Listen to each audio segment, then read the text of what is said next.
नमस्कार दोस्तों, आपका हार्दिक स्वागत है स्कूल विथ MR क्लासेस पर। आपने अखबारों, पेपरों और जब भी राजनीतिक चर्चाएं होती हैं तो आपने ये दो नाम जरूर सुने होंगे, एक दक्षिणपंथ और वामपंथ। अक्सर ये नाम सुनते हैं और कई बार हम ये दोनों ही अपने आप में एक अलग अलग विचारधारा हैं और इन विचारधाराओं पर कई बार हम लोगों को इंडिकेट भी कर देते हैं कि ये वाली पार्टी इस वाली विचार दक्षिणपंथ है, ये वाली पार्टी ये वामपंथ है। कई बार हम ये देखते सुनते फिरते हैं, नेताओं को कहते हुए राजनीति में कई बार इन शब्दों का यूज़ होता है, लेकिन इसके इतिहास के बारे में और इसके अर्थ के बारे में बहुत ही कम लोगों को पता होता है। तो आज मैं कहीं ना कहीं कोशिश करूँगा इसके सरल भाषा में समझाने की। ठीक है, तो अगर हम बात करें सबसे पहले कि अगर इसकी उत्पत्ति की बात की जाए तो इसकी उत्पत्ति कहाँ पर हुई है, तो इसकी उत्पत्ति फ्रांस में हुई है और इसकी उत्पत्ति फ्रांस में मानी जाती है। और जब आपको मालूम होना चाहिए कि फ्रांस में जब राष्ट्रवाद का उदय के लिए सबसे पहली क्रांति जो 1789 में फ्रांस में हुई थी, उस समय जो कहने का मतलब उस समय जो क्रांति हुई थी, उस समय जो राजा थे लुई में उनको हटाया गया और संविधान बनाने की वहाँ पर बात हुई। संविधान बनाने की जब बात हुई तो संविधान बनाने की बात होने के लिए एक संविधान सभा गठित की गई और संविधान सभा जब गठित की गई तो आप ये मान के चलें कुछ इस तरीके, जैसे आज आप संसद में देखते होंगे तो कुछ इस तरीके के ऐसे एक तरीके के मान लेते हैं कि ऐसे थोड़ा सरल भाषा में आप समझ जाएंगे, यहाँ से इस तरीके से संसद बनाई गई या संविधान सभा गठित की गई। उस संविधान सभा में एक इस तरीके से मान लें व्यक्ति अध्यक्ष के तौर पर ऐसे मुँह करके यहाँ पर बैठे हुए थे। तो इनका ये वाला जो हो जाएगा, ये आप ये मान के चलें ये लेफ़्ट था इनका और ये इनका इस तरफ का हिस्सा जो था वो राइट था, और इस तरीके से लोग ऐसे ऐसे बैठे हुए थे। ऐसा माना जाता है कि यहाँ पर जो संविधान सभा में जो अध्यक्ष थे उनके लेफ्ट साइड में सामान्य वर्ग के लोग और साधारण वर्ग के लोग थे जो गरीब तबके से आते थे। तबके का मतलब एक तरीके से समुदाय कह सकते हैं हम। और जो राइट साइड की अगर मैं बात करूँ, राइट साइड में ये लोग बैठे हुए थे जो कुलीन वर्ग, अभिजात वर्ग। कुलीन का मतलब होता है जो ऊंची जाति में जन्मे हुए, जिनकी विचारधारा कुछ अलग थी, और जो लेफ़्ट साइड में बैठे हुए इनकी कुछ विचारधारा अलग थी। अब हम थोड़ा सा आगे बढ़ते हैं, स्लाइड से पढ़ने की कोशिश करते हैं। जैसा कि इसमें लिखा है कि दो राजनीतिक चरम सीमाएं, इन दोनों धारणाओं की उत्पत्ति का पता फ्रांसीसी क्रांति से लगाया जा सकता है और हर देश में अलग अलग तरीके से इनकी विचारधाराओं को समझाया गया, लेकिन सबसे पहली जो उत्पत्ति हुई थी वो फ्रांस से हुई थी दोस्तों। अतः 1789 में फ्रांसीसी स्टेट्स जनरल की बैठक में व्यवस्था वामपंथी सदस्यों ने फ्रांसीसी क्रांति और एक लोकतांत्रिक गणराज्य की स्थापना का समर्थन किया, जबकि दक्षिणपंथी लोगों ने पुरानी का समर्थन किया। आपकी नॉलेज के लिए मैं बता दूं दोस्तों कि इसमें जो वामपंथी थे वो सामान्यता वर्ग से थे, तो उन्हें कहीं ना कहीं एक समानता हासिल करने की ज़्यादा ज़रूरत थी और इन्हें समानता हासिल करने के लिए इक्वलिटी लाने की विचारधारा से प्रेरित थे।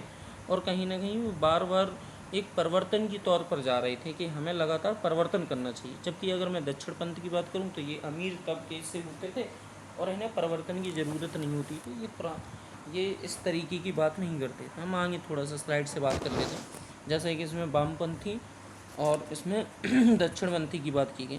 वामपंथी इसलिए कहा जाता है क्योंकि फ्रांसीसी क्रांति राजशाही विरोधी क्रांतिकारी हॉल की ये बाईं ओर बैठते थे। ठीक है, अगर मैं दक्षिण पंथ की शुरुआत करूं तो ये 1789 के दौरान फ्रांसीसी क्रांति की हुई थी और यहाँ राजशाही के विभिन्न समर्थक नेशनल असेंबली के हॉल की दाईं ओर बैठे थे।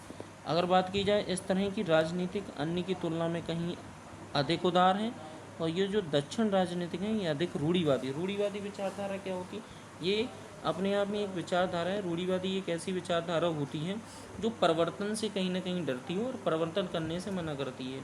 इसका ये कहना होता है कि जो जैसा चल रहा है वैसे ही चले, कहीं ना कहीं परिवर्तन करने से ये डरती हैं। इनका अगर मैं वामपंथ की बात करूं तो इनका मानना है कि सरकार की विस्तारित भूमिका से सामाजिक लाभ होगा।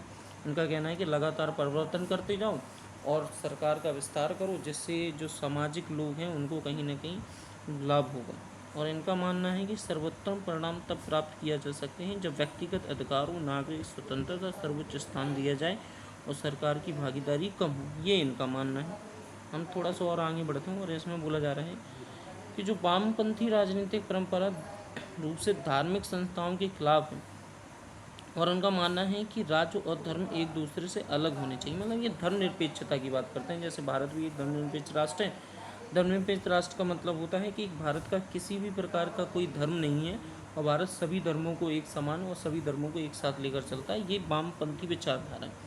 जबकि जो दक्षिणपंथी है वो राजनीतिक समर्थकों का मानना है कि धर्म उस समाज से विस्तृत भूमिका निभानी चाहिए। अगर मैं वामपंथियों के अगले की बात करूं तो वामपंथियों को मुख्य जोर से समानता, बंधुत्व और प्रगति के सुधार पर है।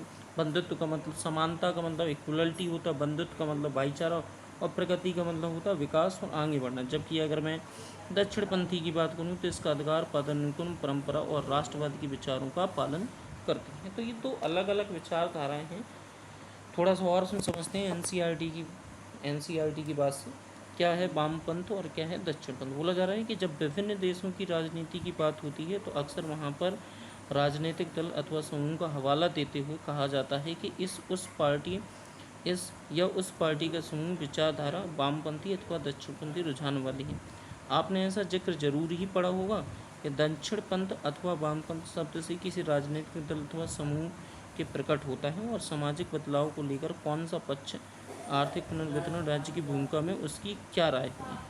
अब इन्होंने कहा है कि भैया वामपंथ अमूमन उन लोगों की तरफ संकेत किया जाता है जो गरीब, पिछड़े सामाजिक समूह का तरफदारी करते हैं। जैसा कि मैंने पहले ही बताया कि जो वामपंथी, जो लेफ्ट हैंड के लोग जो थे वो जो सामान्यता वर्ग, साधारण लोग के वर्ग थे।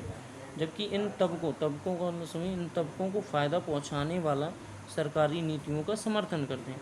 जबकि अगर मैं दक्षिणपंथ की बात करूं तो दक्षिणपंथ उन लोगों को इंगित किया जाता है जो यह मानते हैं कि खुली प्रतिस्पर्धा का मतलब होता है प्रतियोगिता, कंपटीशन और बाजार मूलक अर्थव्यवस्था के जरिए ही प्रगति हो सकती है।